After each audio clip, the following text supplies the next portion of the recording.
황혼추억극장입니다. 이번 화는 1969년 명작 영화 상해 임시정부를 재구성한 오디오북입니다. 1919년 상해의 좁은 방에서 시작된 대한민국 임시정부. 쌀 한 톨 살 돈도 없이 굶주리며 버텨야 했던 처절한 나날들. 그리고 목숨을 바쳐 나라를 되찾으려 했던 청년들의 이야기입니다. 나석주, 이봉창, 윤봉길. 그들을 죽음의 길로 보내야 했던 백범 김구의 가슴에는 어떤 무게가 쌓여갔을까요? 독립의 그날까지 끝없이 이어진 피난길. 살아남은 자의 죄책감과 자부심이 엉킨 한 사람의 일생을 지금 들어보시겠습니다. 들으시기 전에 구독과 좋아요 부탁드려요. 화면을 어둡게 하시고 편하게 들으세요. 1장. 승하와 함성. 1919년 겨울의 끝자락이었습니다. 종로 거리에는 아직 찬바람이 골목을 파고들고 있었어요. 상점들의 문이 하나둘 닫히는 저녁 무렵 거리 위로 이상한 기운이 감돌았습니다. 상복을 입은 사람들이 골목마다 모여들었고 그들의 얼굴에는 슬픔 이상의 무언가가 서려 있었어요. 곡소리 사이사이로 이를 가는 소리가 섞여 들렸고 상복 소매로 눈물을 훔치면서도 주먹을 불끈 쥔 손들이 눈에 띄었습니다. 고종 황제가 승하하셨다는 소식이었습니다. 공식 발표는 내일이라고 했지만 사람들 사이에서는 다른 소문이 돌았어요. 일본이 황제를 독살했다는 말이었습니다. 입에서 입으로, 골목에서 골목으로 그 소문은 마른 짚에 옮겨 붙은 불길처럼 퍼져나갔어요. 조문 행렬이 덕수궁 앞을 메웠지만 그 행렬 속에서 숨죽인 분노가 소용돌이치고 있었습니다. 황해도의 한 허름한 사랑방에서도 그 소식이 전해졌어요. 김구는 손에 들고 있던 신문을 천천히 내려놓았습니다. 44의 나이에 머리카락에는 이미 흰 것이 섞여 있었고 이마에는 세월의 주름이 깊이 패어 있었어요. 광대뼈가 도드라진 얼굴에는 감옥에서의 고문 흔적이 희미하게 남아 있었습니다. 그러나 눈빛만은 여전히 날카롭게 빛나고 있었어요. 신문 위에는 누군가 몰래 전해준 삐라 한 장이 겹쳐 있었습니다. 뻣뻣한 종이 위에 붓글씨로 적힌 글자들. 독립선언서였어요. 우리는 이에 우리 조선이 독립국임과 조선인이 자주민임을 선언하노라. 김구는 그 문장을 한자 한자 천천히 읽어 내려갔습니다. 손가락 끝이 미세하게 떨렸어요. 목구멍 깊은 곳에서 무언가 뜨거운 것이 치밀어 올랐습니다. 그것은 분노인 동시에 희망이었고 절망인 동시에 결이었어요. 가슴 한가운데서 오래 눌러왔던 무언가가 꿈틀거리며 일어나는 느낌이었습니다. 마치 겨울 땅속에서 봄을 기다리던 씨앗이 껍질을 깨고 나오려는 것처럼 문득 오래전 자신의 얼굴이 떠올랐어요.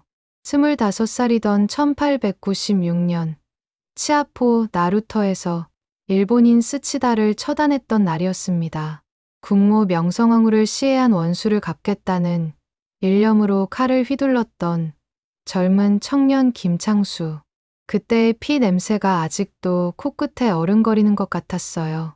체포되어 인천 감옥에 끌려갔을 때 그는 쇠창살을 움켜쥐고 외쳤습니다. 나는 도적을 죽인 것이 아니라 국모의 원수를 갚은 것이다. 간수들이 곤봉을 휘둘러도 발가락 사이에 몽둥이를 끼워 비틀어도 그 한마디만은 삼키지 않았어요. 탈옥과 도피의 세월이 이어졌습니다. 승려가 되어 전국을 떠돌기도 했고 교육자가 되어 아이들을 가르치기도 했어요. 이름도 바꿨습니다. 김창수에서 김구로.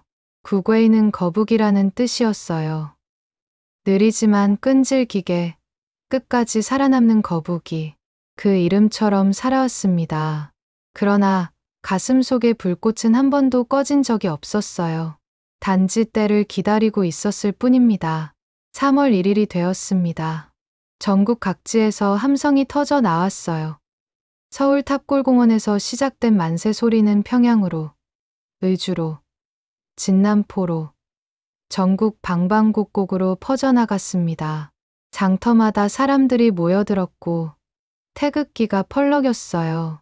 대한독립 만세. 그 함성이 하늘을 찔렀습니다. 일본 순사들이 총칼을 휘둘렀어요. 제암리에서는 마을 사람들을 교회에 몰아넣고 불을 질렀습니다. 수원에서는 만세를 부르던 여학생의 손목을 칼로 내리쳤어요. 피가 흘렀습니다. 비명이 터졌어요. 그러나 함성은 멈추지 않았습니다. 잡혀가는 청년들, 허겁지겁 달려오는 군화 소리. 그 모든 것을 뚫고 만세 소리가 울려 퍼졌어요. 김구는 창밖을 바라보았습니다. 멀리서 희미하지만 분명하게 함성이 들려왔어요. 가슴이 뜨거워졌습니다. 손이 저절로 주먹을 쥐었어요. 이제 때가 되었구나. 그가 낮은 목소리로 중얼거렸습니다. 방 안에 모인 동지들이 고개를 들었어요. 그들의 손에는 각지에서 은밀히 전달된 소식들이 쥐어져 있었습니다. 누군가 입을 열었어요. 이 땅에서만 싸워서는 안 됩니다. 숨 쉴 틈이 없는 집 안에서는 도모할 수 있는 게 없습니다. 숨이 좀 트이는 대로 가야 합니다. 그 말이 처음으로 구체적인 지명을 얻은 순간 방 안의 공기가 바뀌었어요. 상해. 상해. 항구 도시이자 조개지. 중국인과 서양인, 일본인과 조선인이 뒤섞인 곳. 열강의 이해관계가 복잡하게 얽혀 있어서 일본 경찰의 손이 모든 것을 쥐지는 못하는 틈 많은 도시.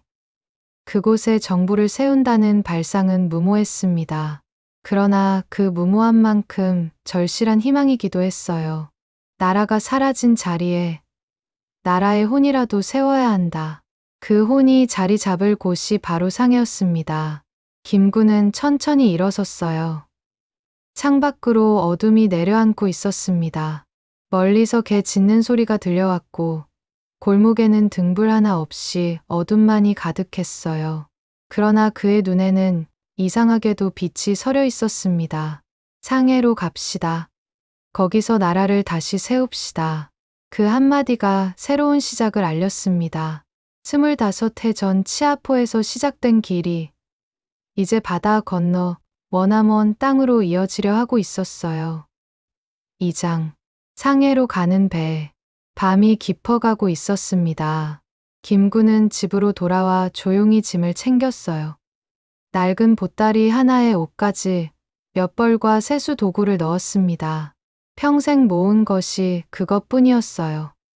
손때 묻은 붓한 자루를 꺼내 들었을 때 아버지의 얼굴이 떠올랐습니다. 돌아가시기 전에 건네주신 것이었어요. 글을 잘 써라. 붓은 칼보다 강하다. 그 말씀이 아직도 귓가에 맴돌았습니다. 부엌에서 인기척이 났어요. 어머니 광락원이 문지방에 서서 아들을 바라보고 있었습니다. 이른이 넘은 노모의 머리카락은 눈처럼 하얗게 새어 있었고 등은 세월의 무게의 활처럼 굽어 있었어요. 손마디마다 오랜 노동의 흔적이 굳은 살로 남아 있었습니다. 주름진 얼굴에는 체념과 걱정이 뒤섞여 있었어요. 또 떠나는 거냐? 어머니의 목소리는 담담했습니다. 그러나 그 담담함 속에 얼마나 많은 눈물이 삼켜져 있는지 김구는 알고 있었어요. 아들이 몇 번이나 쫓기고 몇 번이나 감옥에 갇히고 몇 번이나 죽을 뻔했는지 그때마다 밤새 촛불을 켜고 기도하던 어머니의 모습이 떠올랐습니다. 김구가 어머니 앞에 무릎을 꿇었어요. 어머니의 앙상한 손이 눈앞에 있었습니다. 평생 아들을 위해 밥을 짓고 빨래를 하고 기도하던 손이었어요. 어머니, 이번에는 돌아오는 길까지 생각하고 떠나겠습니다. 그 말에 광락원의 눈가가 흔들렸어요. 잠시 침묵이 흘렀습니다. 부엌에서 솥뚜껑이 덜커덕거리는 소리가 들려왔고 어딘가에서 닭이 울었어요. 새벽이 가까워지고 있었습니다. 어머니가 천천히 입을 열었어요. 살아서만 돌아오거라. 무엇이 되었든 살아서만. 그 한마디가 김구의 가슴에 깊이 박혔습니다. 떠나는 사람보다 남겨지는 사람의 가슴이 더 아픈 법이었어요. 어머니의 떨리는 목소리가 평생 잊히지 않을 것 같았습니다. 김구가 마당을 나설 때 뒤를 돌아보았어요. 어머니가 문지방에 기대어 서 있었습니다. 희미한 달빛이 어머니의 하얀 머리카락 위로 내려앉아 있었어요. 작고 마른 몸이 어둠 속에서 점점 멀어져 갔습니다. 목구멍이 막혀왔지만 김구는 발걸음을 돌리지 않았어요. 살아서 돌아오겠습니다, 어머니. 마음속으로 되뇌었지만 입 밖으로는 내지 못했습니다. 인천 부두에 도착한 것은 어둠이 가장 짙은 시각이었어요. 바다 냄새가 코를 찔렀습니다. 짠내와 비린내가 뒤섞인 특유의 냄새였어요. 부두에는 작은 배 한 척이 물결에 흔들리며 정박해 있었습니다. 낡은 목선이었어요. 페인트가 벗겨져 있었고 갑판에는 어망과 밧줄이 어지럽게 널려 있었습니다. 일본 순사의 눈을 피해 밀항하는 것이었어요. 공식적으로는 중국으로 가는 어선이었지만 실제로는 독립운동가들을 실어 나르는 배였습니다. 뱃사공은 말이 없었어요. 다만 고개를 끄덕여 승선을 허락했습니다. 김구와 몇몇 동지들이 배에 올랐어요. 선실이라고 하기에는 너무 좁은 공간이었습니다. 바닥에 거적을 깔고 몸을 웅크려야 했어요. 비린내가 코를 찔렀고 쥐가 구석에서 바스락거렸습니다. 배가 부두를 떠났어요. 서해 바다로 나아가자 물결이 거칠어졌습니다. 파도가 뱃전을 때릴 때마다 배 전체가 크게 흔들렸어요. 동지들은 뱃멀미로 얼굴이 창백해졌고 구역질을 참느라 입술을 깨물었습니다. 밤새 토하는 소리와 신음소리가 좁은 선실을 채웠어요. 김구는 갑판 위로 올라갔습니다. 검은 바다가 끝없이 펼쳐져 있었어요. 하늘에는 별이 총총했고 수평선 너머는 칠흑 같은 어둠뿐이었습니다. 차가운 바닷바람이 얼굴을 핥히었어요. 외투 자락이 펄럭였습니다. 저 어둠 너머 어딘가에 상해가 있다. 김구는 생각했어요. 나라가 사라진 자리에 나라의 혼이라도 세워야 한다. 그 혼이 자리 잡을 곳이 바로 거기다. 파도가 높게 일었어요. 배가 크게 흔들렸습니다. 그러나 김구는 난간을 붙잡고 꿋꿋이 서 있었어요. 등 뒤로 조선의 땅이 점점 멀어지고 있었습니다. 어머니가 계신 땅, 태어나고 자란 땅, 피를 흘리고 도망치고 다시 돌아왔던 땅, 언젠가 반드시 돌아오리라. 내 조국의 땅에 태극기가 펄럭이는 날 반드시. 먼 하늘에서 갈매기 울음소리가 들려왔어요. 새벽이 밝아오고 있었습니다. 수평선 끝에서 희미한 빛이 번져 나왔어요.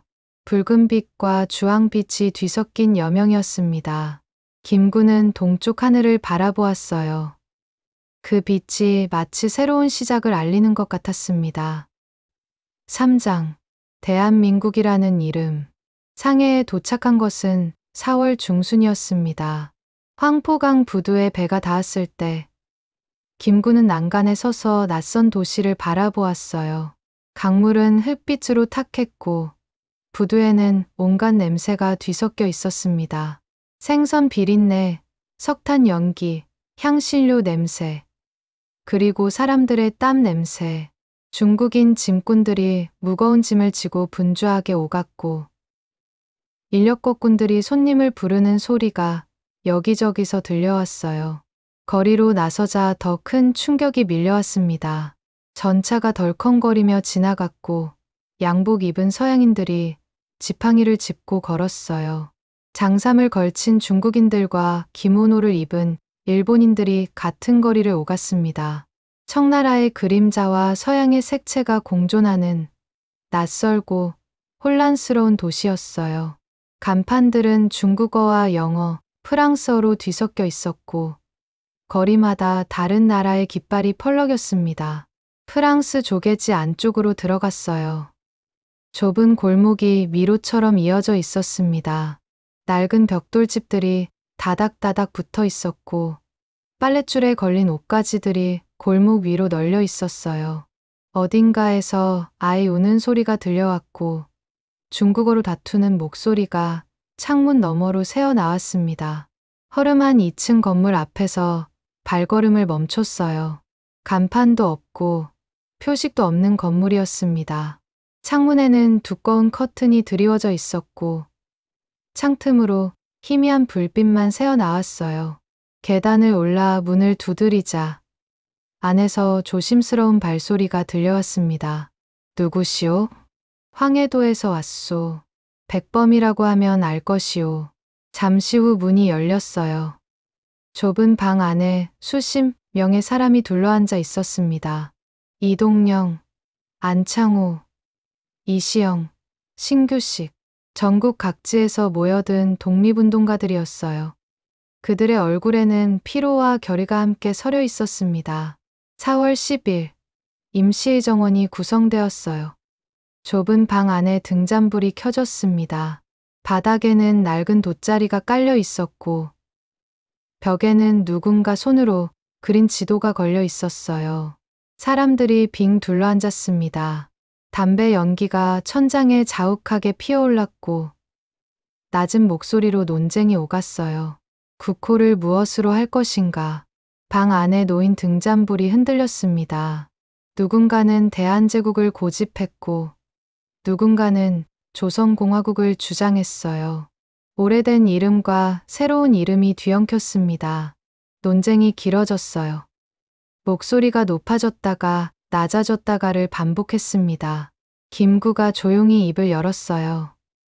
3일 만세를 외치던 그날, 우리 입에서 맨 먼저 터져나온 말이 무엇이었습니까?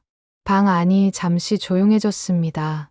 모두의 기억 속에서 거리에서 터져나오던 함성이 되살아났어요. 종로에서, 평양에서, 의주에서, 전국 방방곡곡에서 울려 퍼지던 그 외침. 대한독립 만세. 우리는 이미 마음속으로 나라의 이름을 정했습니다. 김구가 천천히 말했어요. 등잔불 아래 그의 얼굴이 붉게 빛났습니다. 대한민국. 그 말이 공기 중에 떠오르는 순간 방 안의 숨결이 바뀌었어요. 황제의 신하로 살라고 강요받던 삶에서 벗어나 스스로를 국민이라 부를 수 있는 나라. 짐승처럼 몰려다니며 황제를 위해 목숨을 바치라던 시대가 아니라 스스로의 권리를 주장할 수 있는 나라. 지금은 나라 없는 국민이지만 언젠가 나라를 되찾을 국민. 대한민국. 그 세 글자에 모든 희망이 담겨 있었습니다. 4월 11일 헌법이 제정되었어요. 그리고 4월 13일 대한민국 임시정부가 공식 선포되었습니다. 작은 종이 위에 붓이 움직였어요. 대한민국 임시정부. 진한 먹물 냄새가 잔잔히 퍼졌고 붓이 종이 위를 스치는 소리가 고요한 방 안에 울렸습니다. 당시 임시정부의 내무총장 안창호의 청거로 김구는 경무국장에 임명되었어요. 아직 공식 직함은 작았지만 그의 눈빛에는 이미 무언가를 책임질 사람의 무게가 어려 있었습니다. 사장, 굶주림 속의 결의. 임시정부의 첫 살림은 처참했습니다. 조개지 허름한 건물 2층 한 칸을 빌려 집무실과 숙소, 회의실과 식당을 겸했어요. 방 한쪽에서는 오래된 타자기가 덜그럭거리고 다른 한쪽에서는 밥 짓는 냄새가 났습니다. 아니, 밥 냄새가 나는 날은 좋은 날이었어요. 대부분의 날은 죽 냄새, 아니면 아무 냄새도 나지 않았습니다. 쌀 한 톨 살 돈이 없는 날이 부지기수였어요. 미주 동포들이 피땀 흘려보내온 독립 자금이 전부였습니다. 한 달에 들어오는 돈이 어떤 달은 10원, 어떤 달은 5원, 청사 월세가 8원이었으니 밀릴 수밖에 없었어요. 집주인 중국인이 문 앞에서 고함을 지르는 날도 있었습니다. 월세를 내라. 안 내면 나가라. 그러면 동지 중 누군가가 시계를 풀어 전당포에 맡기고 겨우겨우 돈을 마련해 왔어요. 끼니를 거르는 날이 많았습니다. 아침에 물 한 그릇으로 버티고 점심은 건너뛰고 저녁에 묽은 죽 한 그릇을 나눠 먹었어요. 국수 한 그릇을 두세 병이 갈라 먹는 것도 흔한 일이었습니다. 배가 고파 회의 중에 배꼽 소리가 나면 누군가 헛기침으로 덮어주었어요. 겨울이 되면 상황은 더 심각했습니다. 난방할 연탄을 살 돈이 없었어요. 동지들은 외투를 입은 채로 잠을 잤습니다. 이불이 얇아 새벽이면 추위에 깨어났고 손가락이 곱아 펜을 쥐기가 어려웠어요. 어떤 동지는 동상에 걸려 발가락이 검게 변하기도 했습니다. 그래도 나라를 위한 일을 멈출 수는 없었어요. 김구는 밤마다 좁은 책상 앞에 앉아 보고서를 정리했습니다. 밀정 정보, 자금 장부, 각지에서 도착한 편지들, 등잔불이 가물거릴 때까지 일하고 새벽에 잠깐 눈을 붙이고 다시 일어나 일했어요.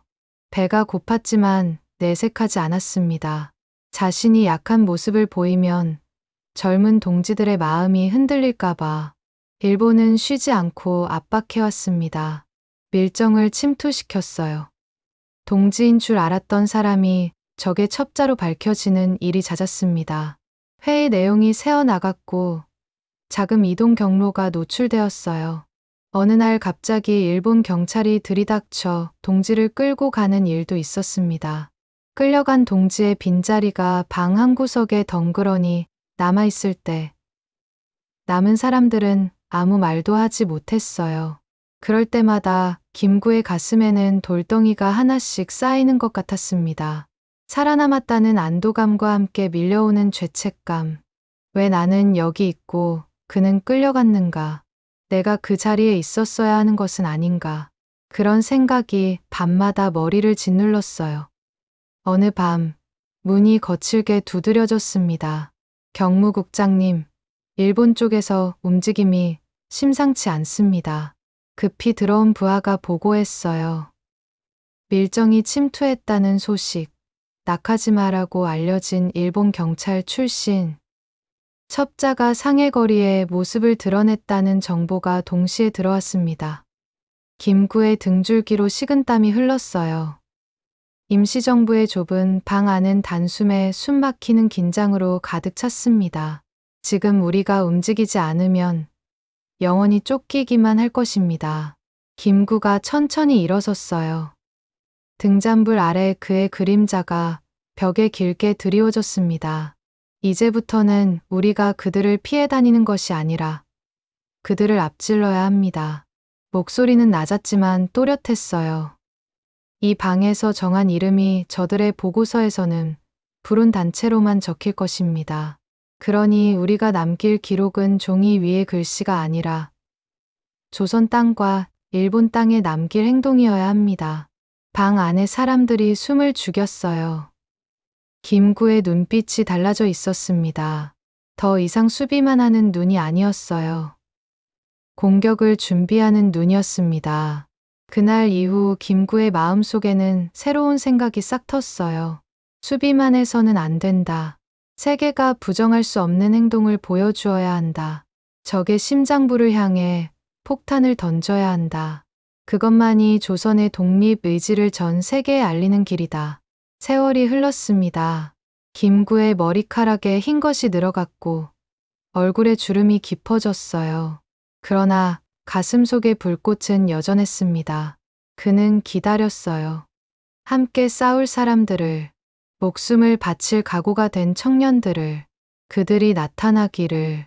그리고 1926년 첫 번째 청년이 김구 앞에 섰습니다. 5장 서슬퍼런 눈빛. 1926년 가을이었습니다. 상해의 공기는 습하고 무거웠어요. 황포강에서 불어오는 바람에는 강물의 비린내가 섞여 있었고 조개지 골목에는 낙엽이 쓸쓸히 뒹굴었습니다. 플라타너스 가로수 아래로 노란 잎들이 하나둘 떨어지고 있었어요. 임시정부 청사의 좁은 방. 김구는 책상 앞에 앉아 편지를 읽고 있었습니다. 국내에서 은밀히 전달된 소식이었어요. 일본의 탄압이 더욱 거세지고 있다는 내용이었습니다. 독립운동가들이 하나둘 체포되고 고문을 받고 옥에서 죽어가고 있었어요. 편지를 든 손이 미세하게 떨렸습니다. 문이 두드려졌어요. 손님이 오셨습니다. 황해도에서 왔다고 합니다. 김구가 고개를 들었습니다. 낯선 청년 하나가 문지방 앞에 서 있었어요.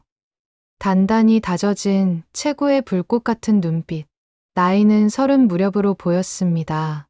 광대뼈가 도드라진 얼굴에는 오랜 고생의 흔적이 새겨져 있었지만 그 눈빛만은 서슬퍼렇게 빛나고 있었어요. 이름이 무엇이오? 나석주라고 합니다. 황해도 재령에서 왔습니다. 청년의 목소리는 담담했어요. 그러나 그 담담함 속에 무언가 단단한 것이 숨어 있었습니다. 김구는 의자를 권하며 천천히 청년을 살폈어요. 손은 거칠었고 손바닥에는 굳은 살이 박여 있었습니다. 농사일과 노동을 해온 손이었어요. 왜 여기까지 왔소? 조선 땅에서 그냥 죽고 싶지 않아서입니다. 김구의 눈썹이 미세하게 움직였어요. 이상한 대답이었습니다. 보통은 조선을 위해 싸우겠다고, 독립을 위해 목숨을 바치겠다고 말하는 법이었어요. 그런데 이 청년은 죽고 싶지 않다고 했습니다. 나석주가 말을 이었어요. 조선 땅에서 그냥 늙어 죽는 것이 싫습니다. 짐승처럼 살다가 짐승처럼 죽는 것이 싫습니다. 단 한 번만이라도 사람답게, 조선 사람답게 싸우고 싶습니다. 김구는 잠시 말을 잃었어요. 청년의 눈빛이 너무나 서슬퍼렸습니다. 죽음을 두려워하는 눈이 아니었어요. 오히려 죽음을 기다리는 눈 같았습니다. 칼날처럼 날카롭고 새벽서리처럼 차가운 눈이었어요. 나석주가 조용히 이야기를 계속했습니다. 어릴 때 아버지가 일본 순사에게 맞는 것을 보았다고 했어요. 장터에서 장사를 하던 아버지가 일본인과 시비가 붙었고 순사가 달려와 아버지를 곤봉으로 내리쳤습니다. 피가 흘렀어요. 아버지는 땅에 엎드려 용서를 빌어야 했습니다. 그 모습을 지켜보던 10살짜리 소년의 가슴에 불씨가 붙었어요. 그 불씨가 20년 넘게 꺼지지 않았습니다. 나석주의 목소리가 낮아졌어요. 농사를 지으며 노동을 하며 때로는 장사를 하며 살았지만 가슴 속의 불씨는 언제나 타오르고 있었습니다. 이제 그 불씨를 터뜨릴 때가 되었습니다. 무엇을 하려고 하오? 조선 총독부와 동양척식 회사를 한 번에 노리겠습니다. 서울 한복판, 식민통치의 심장부를 폭탄과 권총으로 동시에 겨냥하겠습니다. 김구의 손이 멈췄어요. 무모한 계획이었습니다. 서울은 일본 경찰의 심장부였어요. 조선 총독부 앞에는 수백 명의 순사가 지키고 있었고 동양척식 회사는 철통 같은 경비로 둘러싸여 있었습니다. 혼자서 그 두 곳을 동시에 공격한다. 살아 돌아올 수 없는 길이었어요. 돌아오지 못할 가능성이 더 크오. 김구가 낮은 목소리로 말했어요. 나석주가 웃었습니다. 서늘한 웃음이었어요. 그 웃음 속에 슬픔과 분노와 결의가 함께 섞여 있었습니다. 선생님, 조선 땅에서 살아가는 것 자체가 이미 죽음과 붙어 있는 것 아닙니까? 매일 일본 순사 눈치를 보고, 매일 고개를 숙이고, 매일 조선인이라는 이유로 멸시받으며 사는 것, 그게 사는 것입니까? 김구는 오랫동안 나석주를 바라보았어요. 이 청년을 죽음으로 보내야 하는가? 그 질문이 머릿속에서 맴돌았습니다. 가슴 한쪽이 무겁게 내려앉는 느낌이었어요. 마치 돌멩이를 삼킨 것처럼 지금 자신이 고개를 끄덕이면 이 청년은 죽으러 갈 것이었습니다. 그러나 고개를 저으면 이 청년의 20년 넘게 타오르던 불씨를 꺼뜨리는 것이었어요. 그것은 선택이 아니라 책임이었습니다. 누군가를 죽음으로 보내는 책임. 그 무게가 어깨를 짓누르는 것을 느꼈어요. 오랜 침묵이 흘렀습니다. 창밖에서 바람이 불어왔어요. 낙엽이 창문에 부딪혀 스르륵 소리를 냈습니다. 김구가 마침내 입을 열었어요. 자네의 뜻을 막지 않겠소. 대신 반드시 약속하시오. 적의 손에 잡히지 말 것을. 그것만은. 나석주가 깊이 고개를 숙였습니다. 약속하겠습니다. 그 대답이 방 안에 울렸어요. 등잔불이 흔들렸습니다. 두 사람 사이에 무거운 침묵이 내려앉았어요. 나석주가 일어나 문을 향해 걸어갔습니다. 문지방에서 한번 돌아보았어요. 선생님, 저는 이름 하나 남기고 싶습니다. 조선인 나석주가 조선 총독부 앞에서 폭탄을 던졌다는 것. 그것 하나면 충분합니다. 그리고 문을 나섰어요. 김구는 오래도록 닫힌 문을 바라보았습니다. 목이 메어왔습니다. 무언가 뜨거운 것이 눈 안쪽에서 치밀어 올랐습니다. 이 무게를 평생 지고 가야 할 것입니다.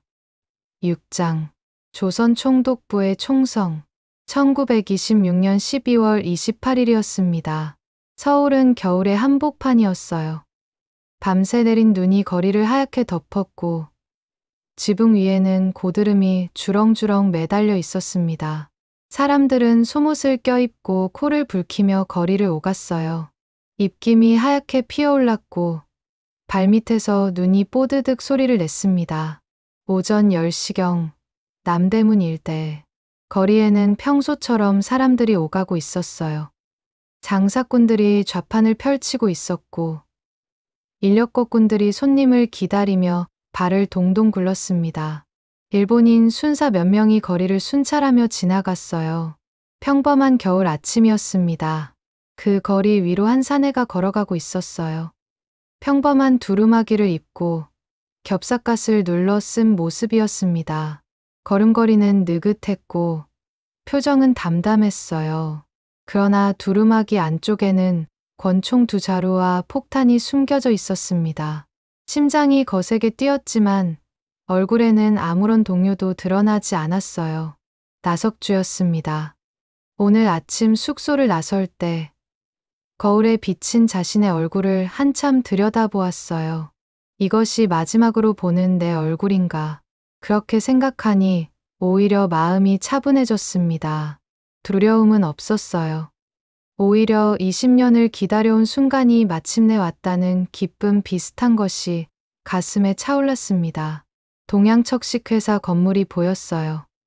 웅장한 서양식 건물이었습니다. 하얀 석조 기둥이 늘어서 있었고 창문마다 일장기가 펄럭이고 있었어요. 조선의 땅을 빼앗아 일본인에게 나눠주는 곳. 조선 농민들의 피와 땀이 스며든 땅을 헐값에 사들이는 곳. 나석주의 눈에 그 건물이 거대한 괴물처럼 보였습니다. 나석주는 건물 앞에서 멈췄어요. 심장이 크게 뛰었습니다. 품속에서 폭탄을 꺼냈어요. 차가운 쇳덩어리가 손바닥에 닿았습니다. 손가락에 힘을 주었어요. 그리고 던졌습니다. 굉음이 울렸어요. 폭발과 함께 유리창이 산산조각 났습니다. 파편이 사방으로 튀었고 검은 연기가 치솟았어요. 건물 안에서 비명이 터져 나왔습니다. 일본인 직원들이 허겁지겁 뛰쳐나왔어요. 누군가는 피를 흘리며 쓰러졌고 누군가는 얼굴이 새하얗게 질려 도망쳤습니다. 거리가 순식간에 아수라장이 되었어요. 뭐야, 폭발이다. 사람이 죽었다. 순사를 불러. 비명과 고함이 뒤섞였습니다. 사람들이 사방으로 흩어졌어요. 눈 위에 핏자국이 번졌고 깨진 유리 조각이 햇빛에 반짝거렸습니다. 나석주는 권총을 꺼내 들었어요. 그리고 조선 총독부 방향으로 달렸습니다. 호각 소리가 울렸어요. 일본 순사들이 사방에서 몰려왔습니다. 군화 소리가 눈을 밟으며 쫓아왔어요. 호루라기 소리가 귀를 찢었습니다. 적이다. 저놈이다. 잡아라. 나석주는 달리면서 뒤를 돌아 총을 쏘았어요. 탕, 탕. 총성이 겨울 하늘에 울려 퍼졌습니다. 쫓아오던 순사 하나가 가슴을 움켜쥐고 쓰러졌어요. 피가 하얀 눈 위에 붉게 번졌습니다. 대한독립 만세. 나석주가 목청껏 외쳤어요. 그 함성이 겨울하늘로 치솟았습니다.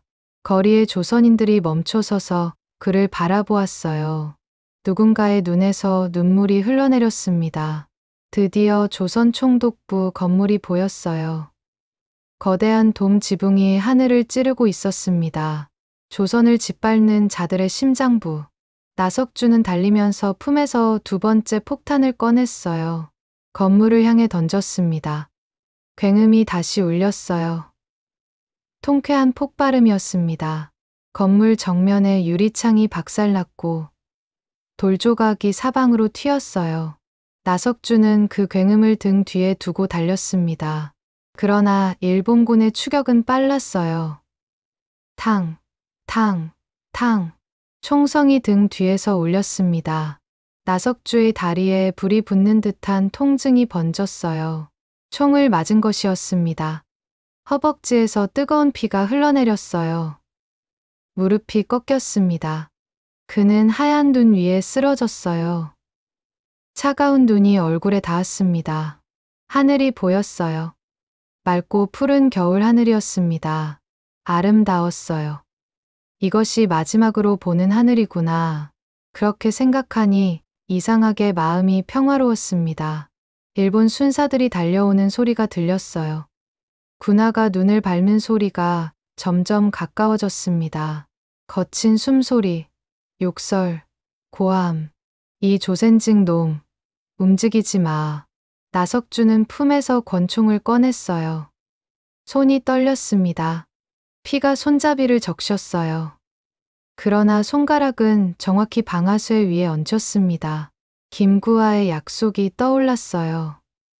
적의 손에 잡히지 않겠다는 약속.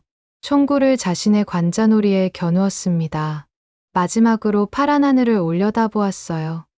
아버지의 얼굴이 떠올랐습니다. 어릴 때 순사에게 맞아 피 흘리던 아버지. 땅에 엎드려 용서를 빌어야 했던 아버지. 아버지. 나석주가 나지막이 중얼거렸어요. 그리고 방아쇠를 당겼습니다. 탕. 짧고 분명한 총성이 울렸어요. 나석주의 32해의 짧은 생을 마감하는 총성이었습니다. 하얀 눈 위에 붉은 피가 번졌어요. 겨울하늘은 여전히 맑고 푸르렀습니다. 나석주 의사는 그렇게 순국했습니다. 며칠 뒤 상해. 김구는 소식을 전해 듣고 한참 동안 말을 잃었어요. 창가에 서서 멍하니 바깥을 바라보았습니다. 상해의 하늘은 흐렸어요. 비가 올 것 같았습니다. 가슴 한가운데가 텅 비어버린 느낌이었어요. 아니, 비어버린 것이 아니라 무언가로 가득 찬 느낌이었습니다. 돌덩이 같은 것, 눈물도 나오지 않았어요. 울음조차 나오지 않았습니다. 그저 가슴이 무거웠어요. 숨을 쉬기가 어려웠습니다. 나석주. 그 이름 석 자가 뼈에 새겨지는 것 같았어요. 날카로운 칼로 살을 베어내듯 아팠습니다.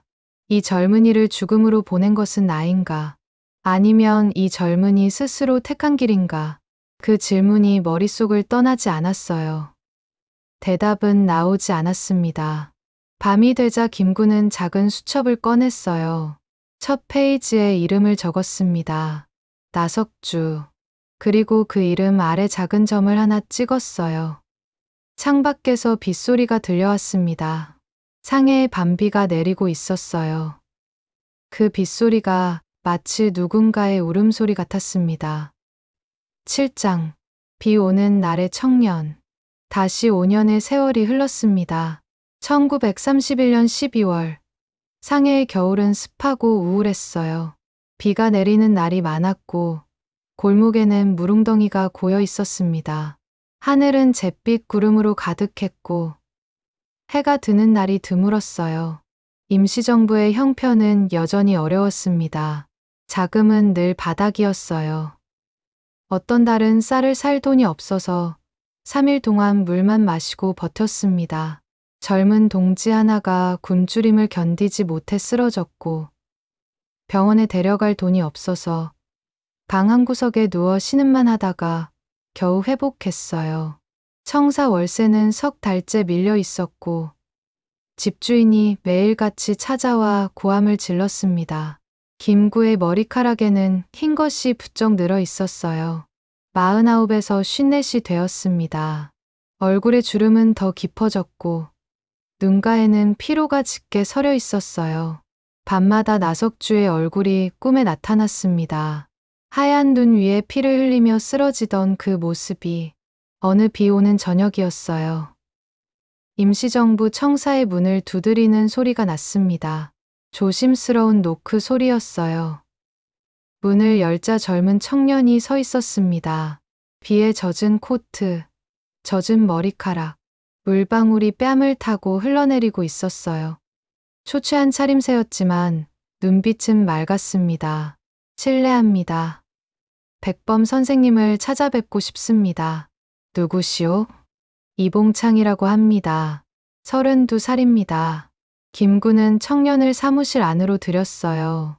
젖은 코트를 벗게 하고 따뜻한 차를 내렸습니다.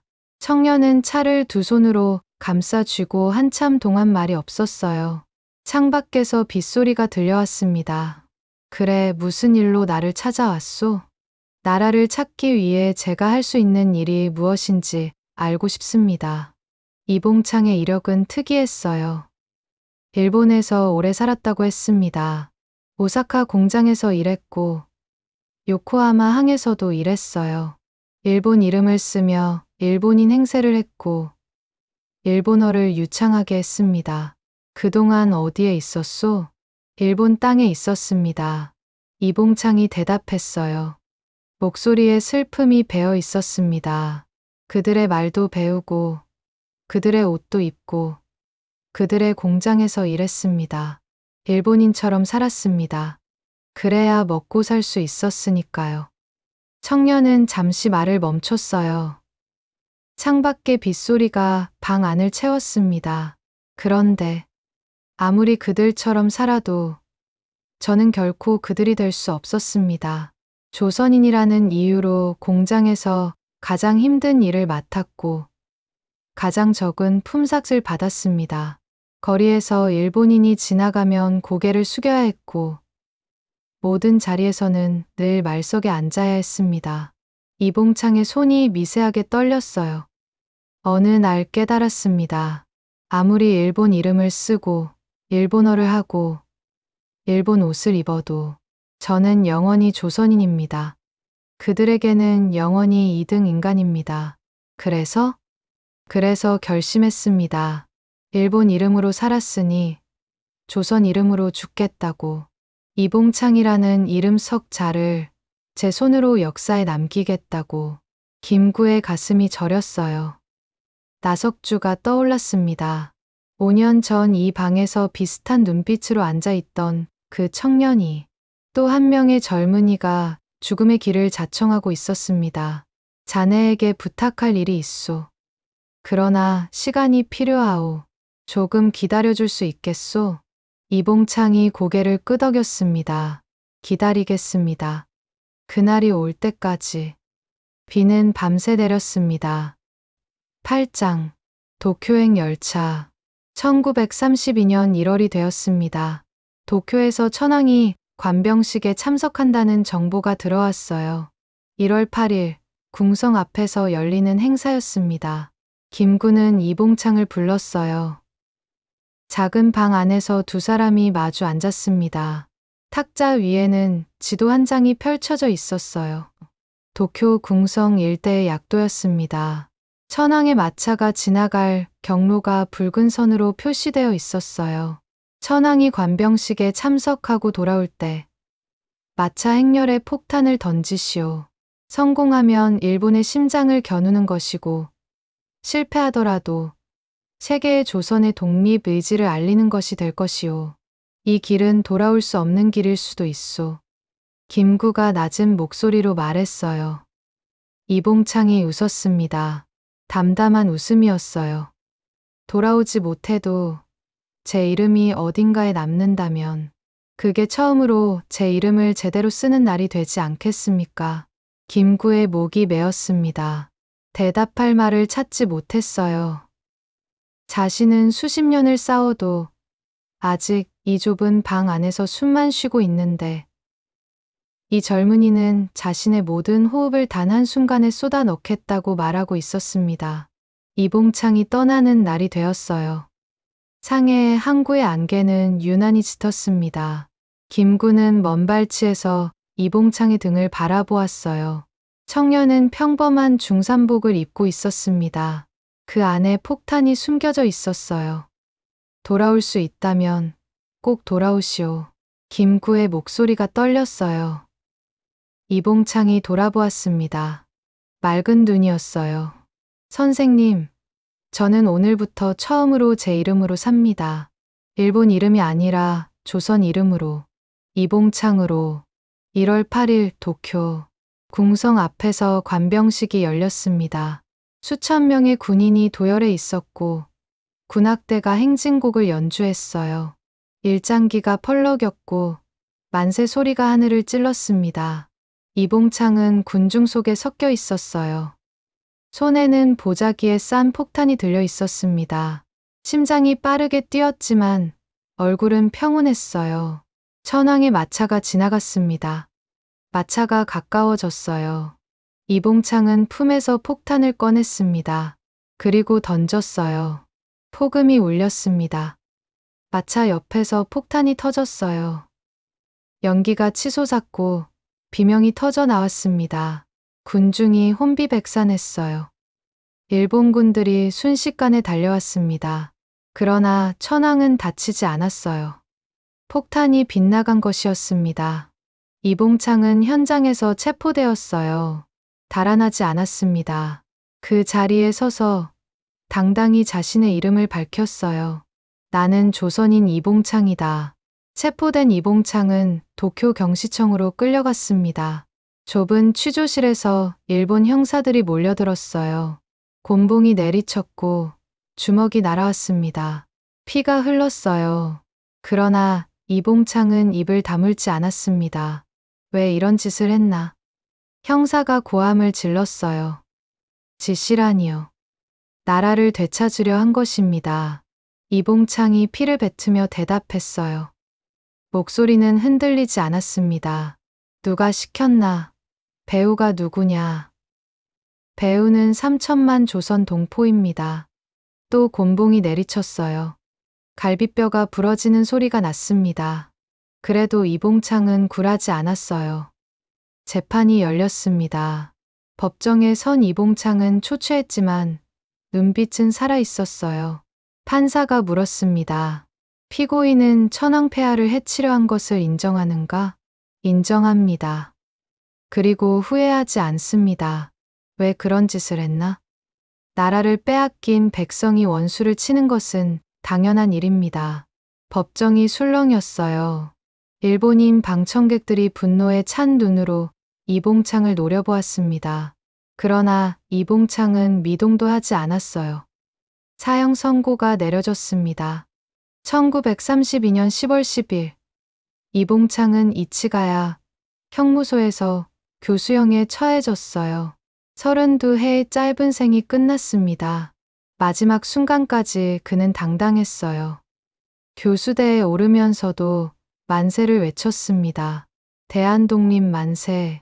그 외침이 형무소 담장을 넘어 하늘로 퍼져나갔어요. 상해에서 소식을 들은 김구는 오래도록 말을 잃었습니다. 의거는 실패로 기록되었어요. 천황을 죽이지 못했으니까요. 그러나 이봉창이라는 이름은 비로소 조선과 일본, 중국의 신문에 동시에 올랐습니다. 일본 이름으로 살아야 했던 청년이 처음으로 본명을 전 세계에 알린 날이었어요. 김구는 수첩을 꺼냈습니다. 나석주 아래에 이봉창의 이름을 적었어요. 2개의 이름이 나란히 적혀 있었습니다. 2개의 묘비 같았어요. 가슴이 천근만근 무거웠습니다. 그러나 김구는 생각했어요. 폭탄 하나로 황궁을 흔들지 못했다면 더 크게, 더 선명하게 세계가 부정할 수 없는 장면을 만들어야 한다. 이봉창의 죽음이 헛되지 않으려면 다음에는 반드시 성공해야 한다. 그리고 얼마 지나지 않아 또 한 명의 청년이 김구 앞에 섰습니다. 9장 농부의 손 1932년 봄이었습니다. 상해의 공기는 전쟁의 냄새로 짙어져 있었어요. 만주사변 이후 일본의 발걸음은 더 거칠어졌고 상해 거리를 지나는 군인들의 군화 소리에는 포화의 잔향이 배어 있었습니다. 조개지 골목마다 일장기가 펄럭였고 일본군 트럭이 요란한 소리를 내며 거리를 누볐어요.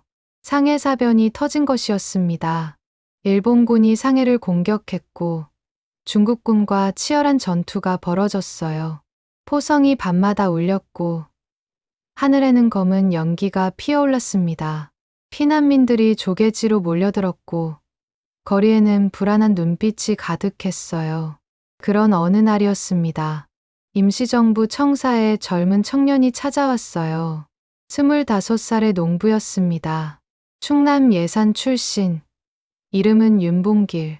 햇볕에 그을린 얼굴에 단단한 체구. 논밭을 갈던 손에는 아직 흙냄새가 남아있는 것 같았어요. 김구는 청년을 방 안으로 들였습니다. 청년의 손을 보았어요.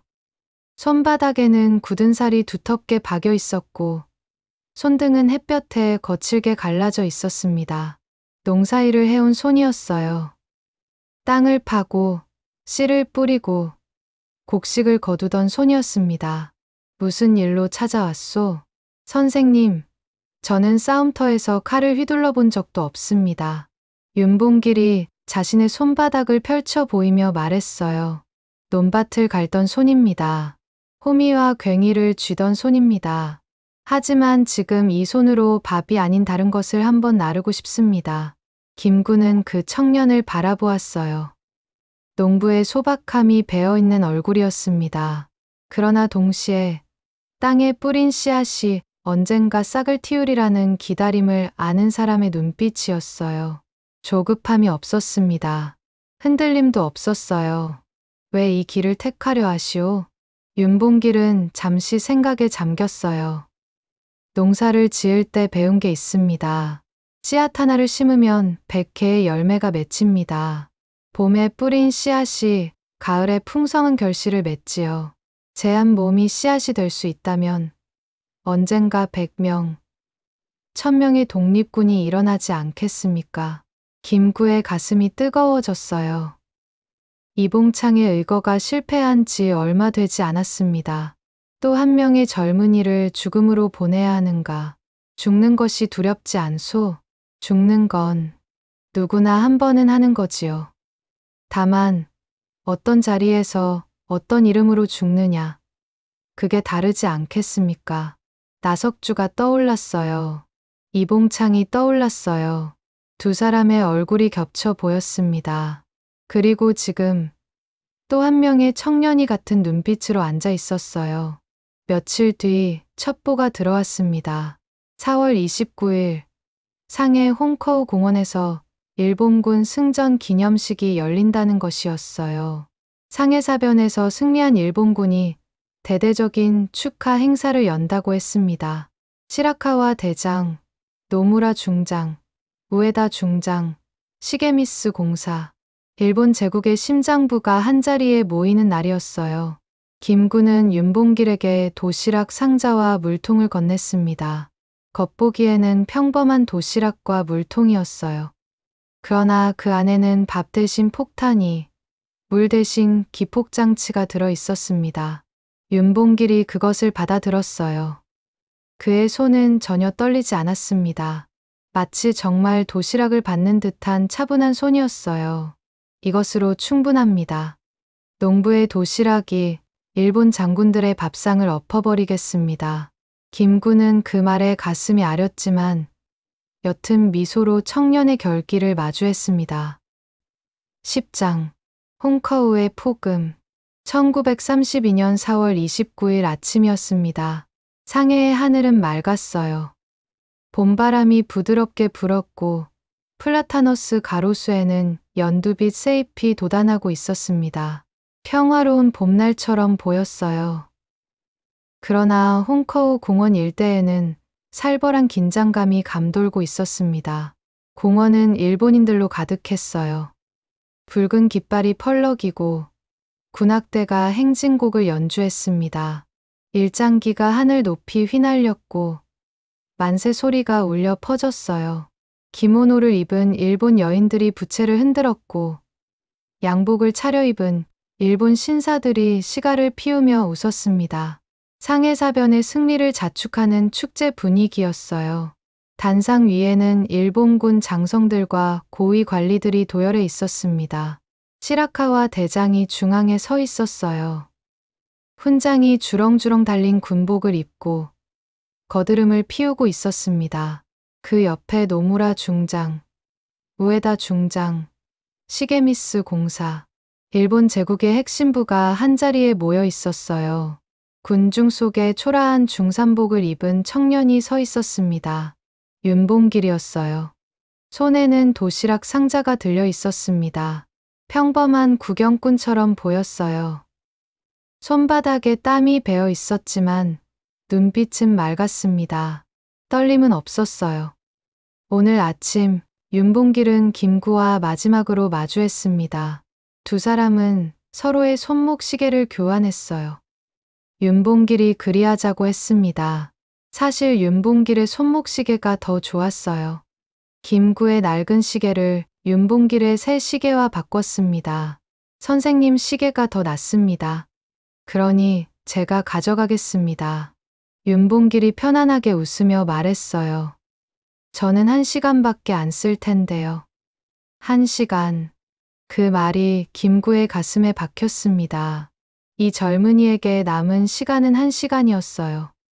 그 1시간 안에 이 청년은 역사를 바꾸거나 역사 속으로 사라질 것이었습니다. 오전 11시 40분이 되었어요. 단상 위에서 기념식이 진행되고 있었습니다. 일본 국가가 울려 퍼졌어요. 모든 사람이 차렷 자세로 서 있었습니다. 장성들도 관리들도 기자들도 모두 단상을 향해 고개를 숙이고 있었어요. 그때 윤봉길이 움직였습니다. 군중 사이를 빠져나왔어요. 빠른 걸음으로 단상을 향해 다가갔습니다. 손에서 도시락 상자를 꺼냈어요. 심장이 빠르게 뛰었습니다. 그러나 손은 전혀 떨리지 않았어요. 호미를 쥐고 땅을 팠던 손, 씨앗을 심었던 손, 곡식을 거두었던 손. 그 손이 지금 폭탄을 쥐고 있었습니다. 충분히 가까워졌어요. 윤봉길은 온 힘을 다해 도시락 폭탄을 단상을 향해 던졌습니다. 폭탄이 적의 수괴들을 향해 날아갔어요. 쾅! 굉음이 공원 전체를 뒤흔들었습니다. 폭발과 함께 단상이 산산조각 났어요. 검은 연기가 하늘로 치솟았습니다. 파편이 사방으로 튀었고 피가 사방에 튀었어요. 비명이 터져 나왔습니다. 시라카와 대장이 쓰러졌어요. 가슴에 파편이 깊이 박혔습니다. 피가 폭포처럼 쏟아졌어요. 노무라 중장의 얼굴에서 피가 흘렀고 한쪽 눈이 파편에 찍혔습니다. 우에다 중장의 다리가 꺾였어요. 시게미스 공사는 한쪽 다리를 잃고 피투성이가 되어 쓰러졌습니다. 행사장은 순식간에 아수라장이 되었어요. 일본인들이 비명을 지르며 도망쳤습니다. 발을 헛디뎌 넘어지는 사람, 서로를 밀치는 사람, 땅에 엎드려 우는 사람. 기모노 자락이 피에 젖었고 흰 장갑이 핏빛으로 물들었어요. 군악대의 악기들이 땅에 나뒹굴었고 일장기가 찢겨나갔습니다. 윤봉길은 한 걸음도 도망치지 않았습니다. 당당히 그 자리에 서서 두 팔을 번쩍 들어 올렸어요. 그리고 목청껏 외쳤습니다. 대한독립 만세. 그의 청명한 외침이 폭발의 연기를 뚫고 하늘로 치솟았어요. 일본 군인들이 달려들었습니다. 곤봉이 내리쳤고 군화가 몸을 짓밟았어요. 그러나 윤봉길은 끝까지 만세를 외쳤습니다. 피가 흘러도 뼈가 부러져도 입을 틀어막힐 때까지 외쳤어요. 한편 공원에서 조금 떨어진 어느 집, 김구가 초조하게 시계를 바라보고 있었어요. 윤봉길에게서 받은 시계였습니다. 초침이 한 칸씩 움직일 때마다 가슴이 쿵쿵 울렸어요. 11시 40분이 지났습니다.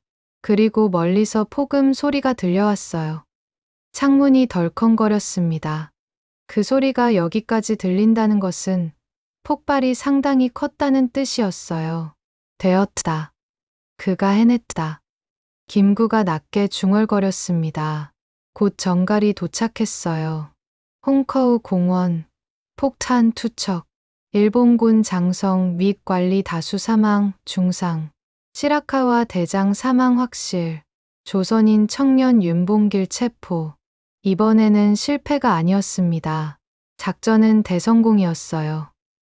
일본이 자랑하던 군대와 관료들이 한조선 청년의 도시락 상자 앞에서 쓰러졌습니다. 상해사변의 승리를 자축하던 그 자리에서 일본 제국의 심장부가 폭탄에 찢겨 나갔어요. 김구의 눈에서 눈물이 흘러내렸습니다. 기쁨인지 슬픔인지 알 수 없는 눈물이었어요. 11장 세계가 놀라다. 윤봉길 의거 소식은 전 세계로 퍼졌습니다. 중국 신문들은 대서특필했어요. 조선인 청년, 일본군 수뇌부를 폭살. 그 제목이 상해의 모든 신문 일면을 장식했습니다. 영국 신문, 미국 신문, 프랑스 신문에도 소식이 실렸어요. 조선이라는 이름이 전 세계에 울려 퍼졌습니다. 중국 국민당 정부의 장제스 총통이 소식을 듣고 감탄했어요. 중국의 100만 대군도 하지 못한 일을 조선인 청년 하나가 해냈다. 장제스는 즉시 대한민국 임시정부에 대한 지원을 지시했습니다. 그동안 변변한 청사 하나 없이 굶주리며 떠돌던 임시정부가 단번에 중국 정부의 공식 지원을 받게 된 것이었어요. 군자금이 들어오기 시작했습니다. 중국 정부에서 보내온 자금, 화교들이 모아보낸 기부금, 미주 동포들이 더욱 열성적으로 보내온 독립자금, 그동안 쌀 한 톨 살 돈이 없어 굶주리던 임시정부가 처음으로 숨통이 트이는 것을 느꼈어요. 청사를 좀 더 넓은 곳으로 옮겼습니다. 동지들이 끼니를 굶지 않게 되었어요. 활동비가 생겼고 연락망을 확충할 수 있었습니다. 그것은 모두 윤봉길 한 사람의 도시락 폭탄 덕분이었어요. 그러나 기쁨은 오래가지 못했습니다. 윤봉길은 일본군에게 끌려가 처참한 고문을 받았어요. 상해 일본군 사령부의 지하 감방. 차가운 콘크리트 바닥에 윤봉길이 쓰러져 있었습니다. 온몸이 피투성이었어요. 얼굴은 퉁퉁 부어올랐고 갈비뼈가 부러져 숨을 쉴 때마다 피가 섞인 기침이 터져 나왔습니다. 일본 헌병들이 곤봉을 들고 둘러섰어요. 배우를 말해라. 누가 시켰나. 곤봉이 등을 내리쳤습니다. 쿵, 둔탁한 소리가 울렸어요. 윤봉길이 바닥에 쓰러졌습니다. 피가 입에서 흘러나왔어요. 임시정부가 시켰지. 김구가 시켰지? 나 혼자 한 일이요. 윤봉길이 피를 뱉으며 대답했어요. 목소리는 작았지만 또렷했습니다. 거짓말. 너 혼자 어떻게 폭탄을 구해. 또 곤봉이 내리쳤어요. 손가락 뼈가 부러지는 소리가 났습니다. 윤봉길이 이를 악물었어요. 비명을 지르지 않았습니다. 동지들의 이름을 대라. 내 동지는 3천만 조선 민족이요. 윤봉길은 끝까지 입을 열지 않았어요. 아무리 때려도, 아무리 고문해도, 임시정부의 위치도, 김구의 행방도, 동지들의 이름도 말하지 않았습니다. 군사재판이 열렸어요. 법정에 선 윤봉길은 만신창이었습니다.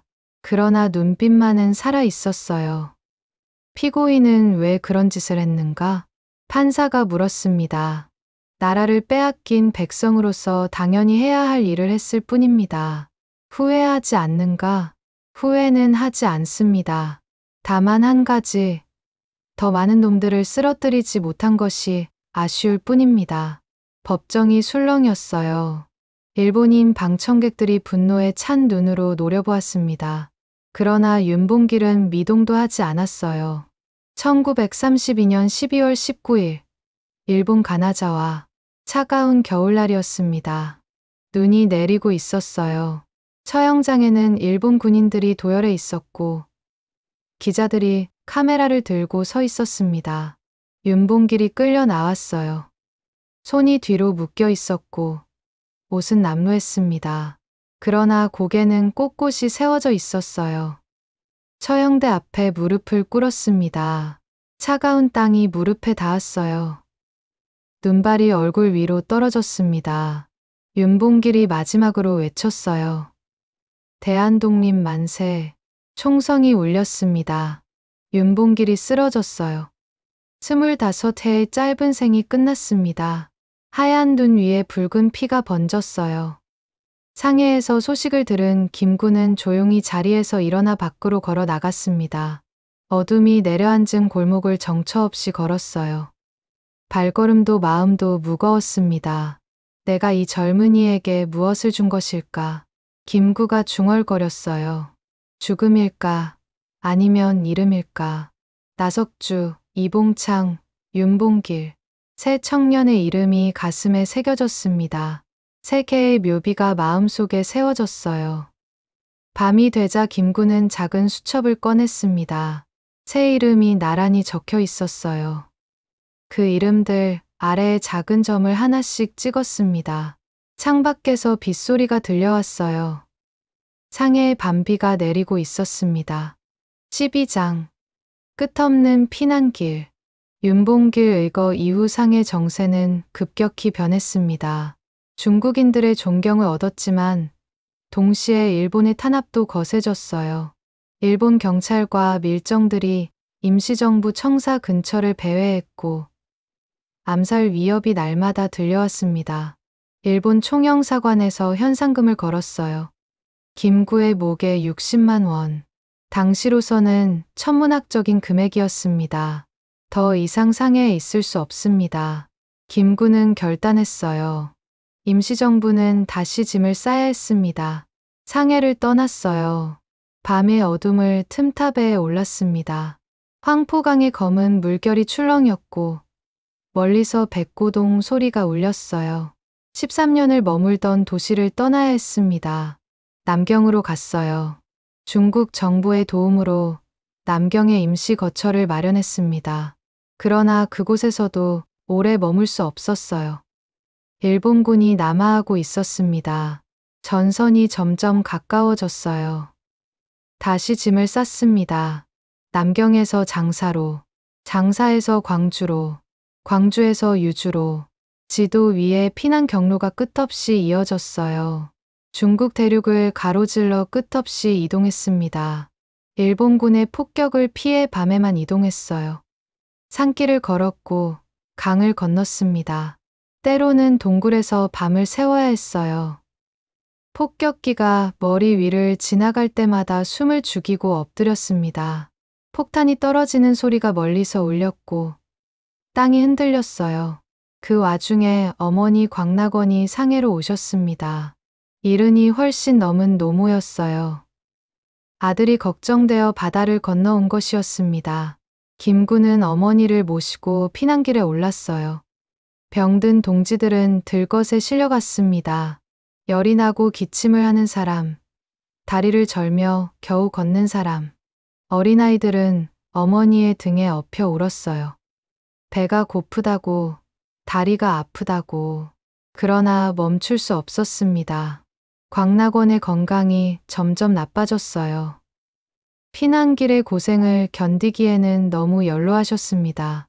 기침이 잦아졌고 열이 오르내렸어요. 김구는 어머니 곁을 떠나지 못했습니다. 어느 날 밤 광락원이 아들의 손을 잡았어요. 창수야. 어머니가 어릴 때 부르던 이름을 불렀습니다. 김구의 눈가가 뜨거워졌어요. 어머니, 제가 여기 있습니다. 내가 하는 일이 옳은 일이다. 멈추지 마라. 어머니의 목소리가 가늘었어요. 소나귀에 힘이 없었습니다. 하지만 한 가지만 부탁하마. 무엇이든 말씀하십시오. 내가 죽거든. 나를 고국 땅에 묻어다오. 여기 타국 땅에 두지 말고 우리 고향 땅에. 김구의 눈에서 눈물이 흘러내렸습니다. 약속하겠습니다, 어머니. 반드시 고국 땅에 모시겠습니다. 광락원이 희미하게 웃었어요. 그리고 눈을 감았습니다. 김구는 어머니의 임종을 지켰습니다. 마지막 숨을 거두는 순간까지 곁에 있었어요. 어머니의 손을 잡고 얼굴을 쓰다듬고 이마에 입을 맞추었습니다. 어머니, 어머니. 목이 메어 더 이상 말을 잇지 못했어요. 밤새 소리 없이 울었습니다. 어머니의 유해는 중국 땅 어딘가에 임시로 안치해야 했어요. 고국 땅에 묻어드리겠다는 약속을 지키지 못한 채 그 죄책감이 김구의 가슴을 짓눌렀습니다. 언제 어머니와의 약속을 지켜드릴 수 있을지 알 수 없었습니다.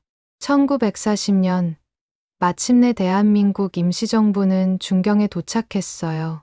중국 내륙 깊숙한 곳에 자리한 산악 도시였습니다. 일본군의 폭격이 이곳까지도 미쳤지만 상해나 남경보다는 안전했어요. 임시정부는 중경 산자락의 작은 건물에 자리를 잡았습니다. 창밖으로 안개 낀 산이 보였어요. 아름다운 풍경이었지만 김구의 눈에는 그저 멀고 먼 타국의 피난지일 뿐이었습니다. 밤마다 수첩을 꺼냈어요.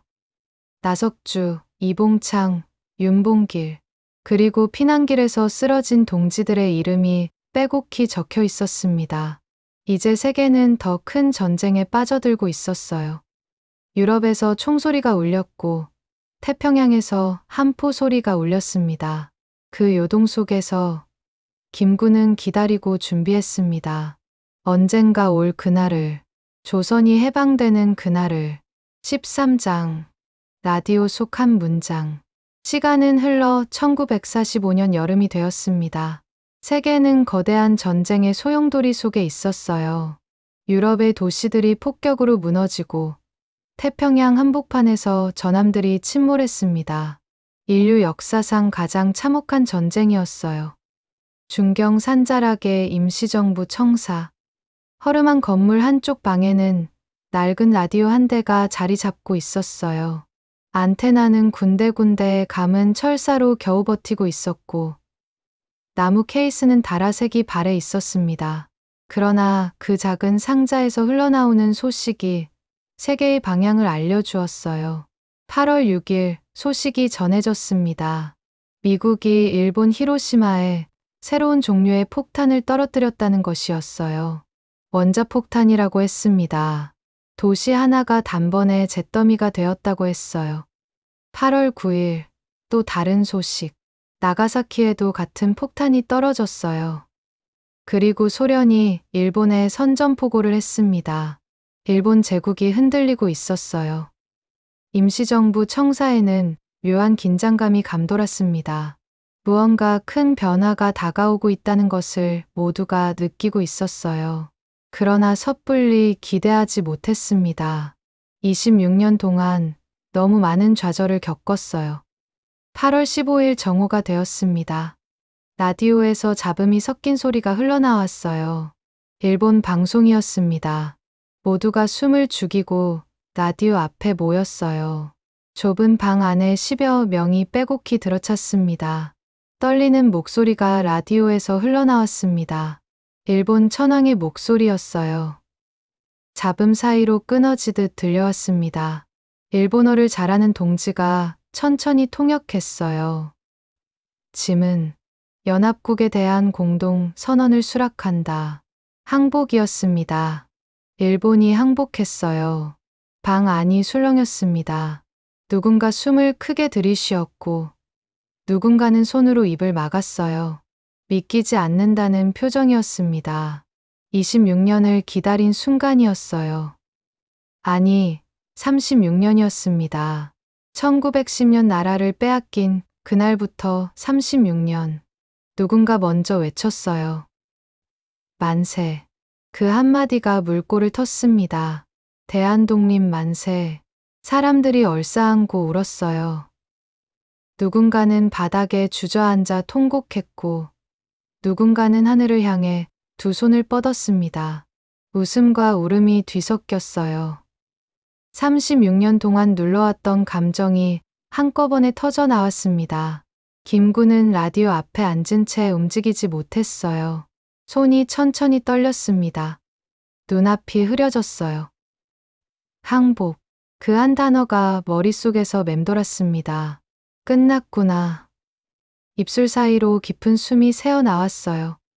반세기 넘도록 쌓아온 세월이었습니다. 25세 치아포에서 일본인을 처단하던 날부터 상해에서 임시정부를 세우던 날, 나석주와 이봉창과 윤봉길을 죽음으로 보내던 날들, 끝없이 이어지던 피난길, 그 모든 것이 라디오에서 흘러나온 한 문장으로 끝이 났어요. 눈물이 흘렀습니다.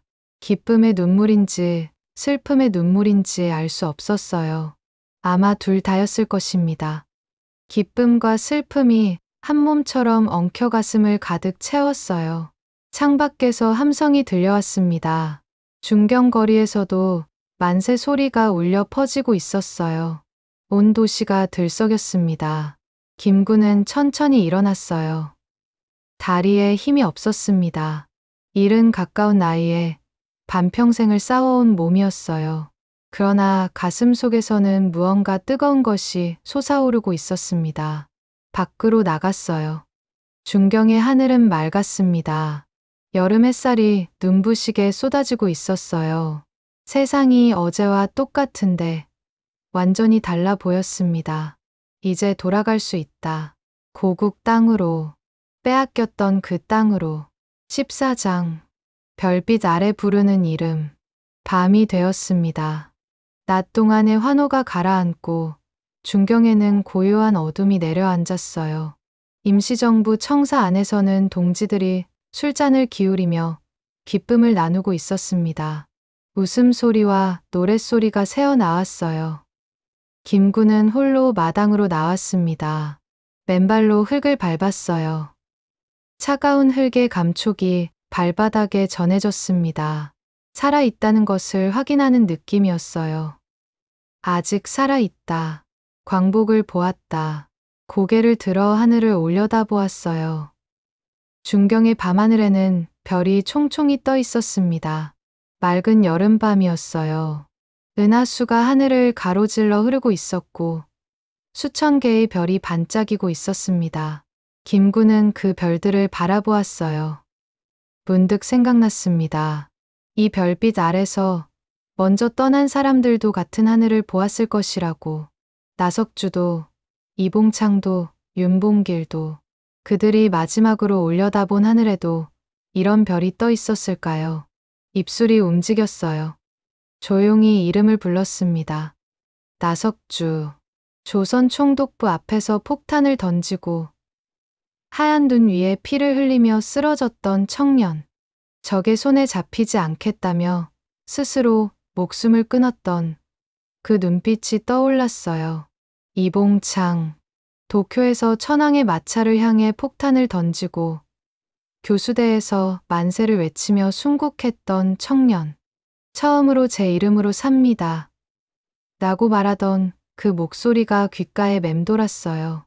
윤봉길.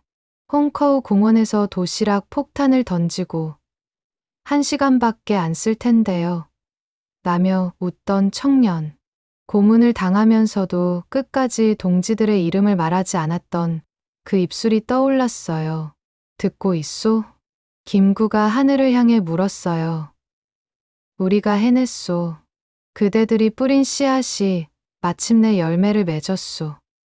눈물이 볼을 타고 흘러내렸습니다. 광복의 기쁨과 동지를 잃은 슬픔이 한 몸을 이루어 가슴을 뒤흔들었어요. 기뻐해야 할 날인데 슬픔이 더 크게 밀려왔습니다. 미안하오. 김구의 목소리가 떨렸어요. 살아남아서 미안하오. 그대들은 가고 나만 남아서 이 기쁨을 나만 누리게 되어서 무릎이 꺾였습니다. 흙 위에 무릎을 꿇었어요. 이마를 땅에 대고 절을 올렸습니다. 죽은 동지들에게 드리는 절이었어요. 얼마나 그렇게 있었을까요? 한참을 땅에 엎드려 있다가 고개를 들었습니다. 별들이 여전히 빛나고 있었어요. 그 빛이 마치 돌아가신 동지들의 눈빛 같았습니다. 이제 돌아갑니다. 김구가 말했어요. 그대들의 나라로, 우리가 함께 꿈꾸던 그 나라로. 품에서 낡은 수첩을 꺼냈어요. 나석주, 이봉창, 윤봉길, 그리고 수많은 이름이 적혀 있었습니다. 함께 돌아갑시다. 그대들의 이름도 함께. 동이 트기 시작했습니다. 동쪽 하늘이 희뿌옇게 밝아왔어요. 광복 이후 첫 번째 새벽이었습니다. 새로운 날이 시작되고 있었어요. 15장 귀국의 하늘. 1945년 11월 23일이었습니다.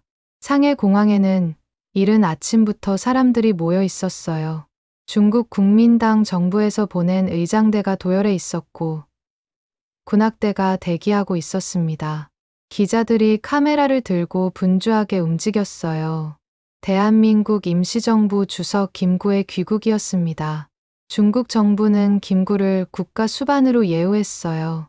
26년간 중국 땅에서 독립운동을 이끌어온 그에게 중국은 최고의 예를 갖추어 전송했습니다. 군악대가 애국가를 연주했고 중국군 장교들이 일렬로 늘어서 경례를 올렸어요.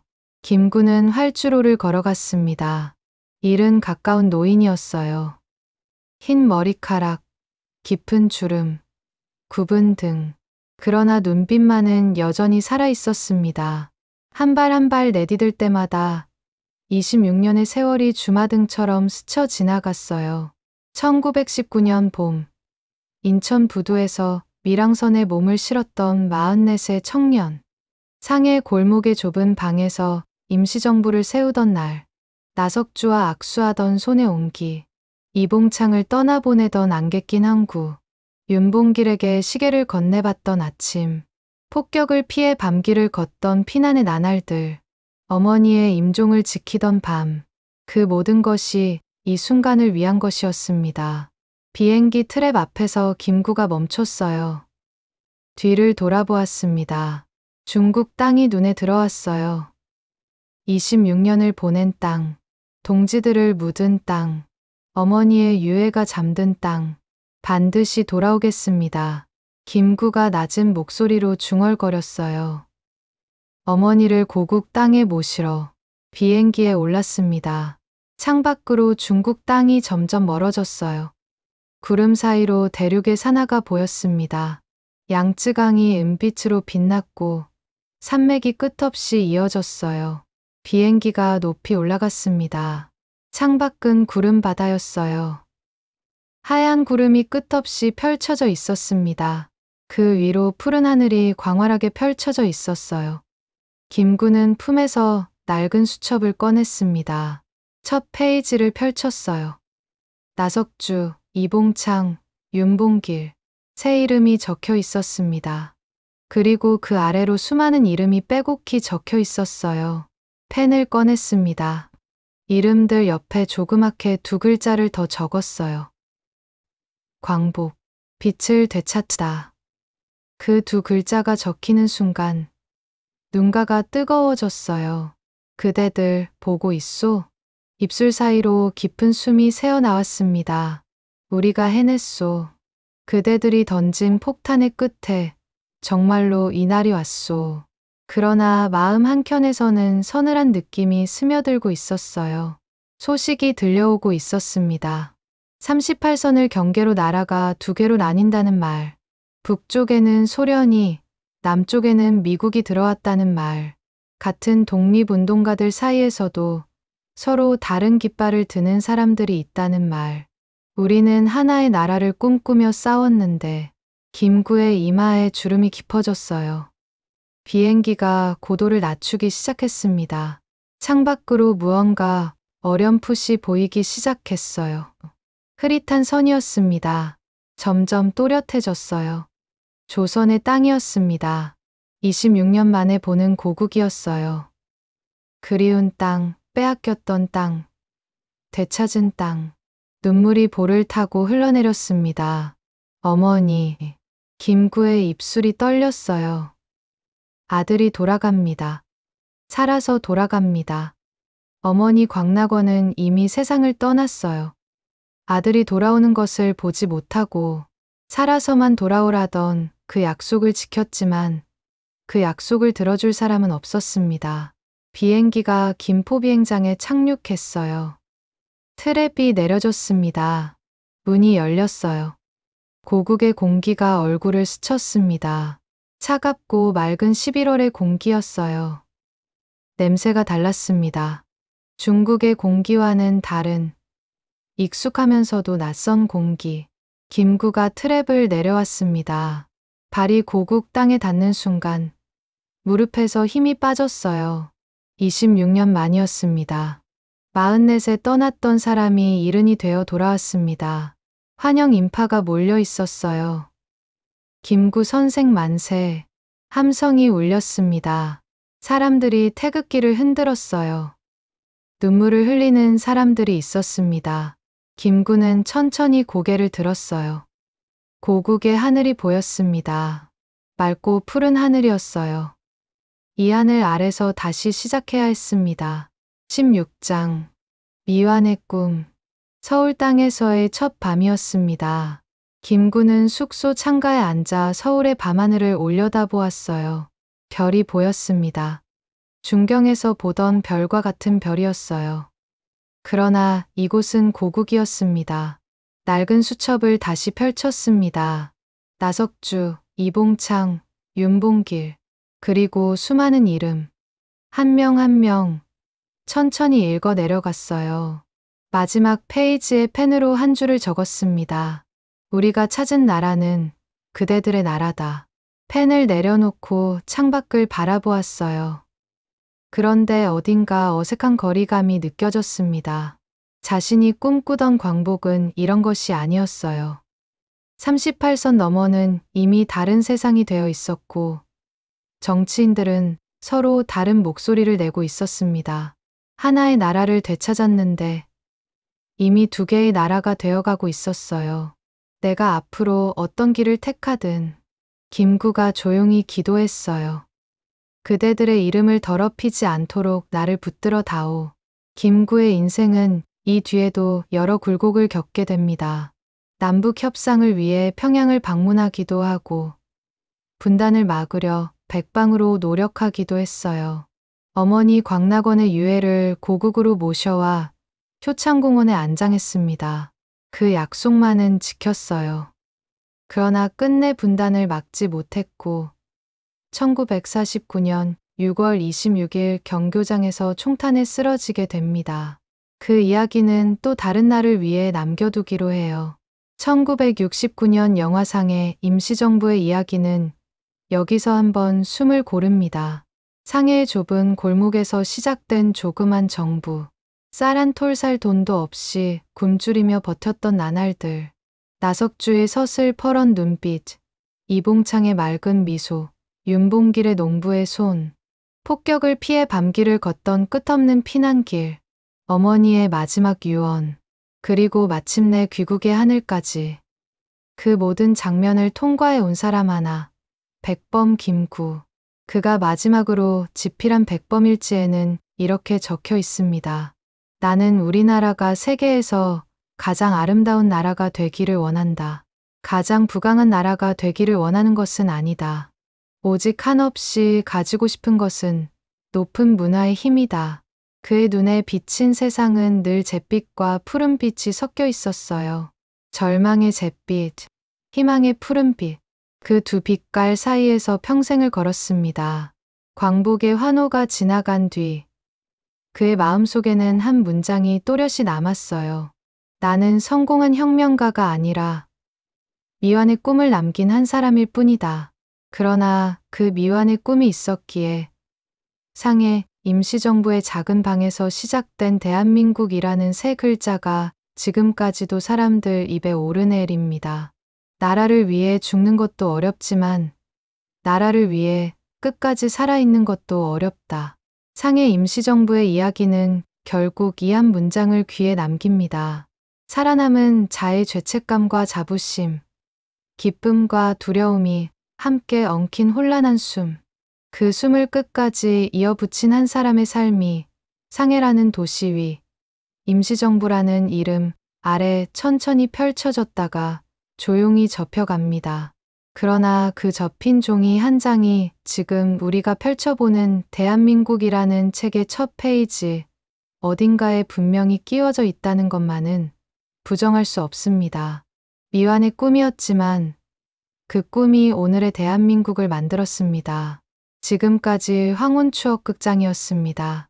다시 한번 구독과 좋아요 부탁드립니다.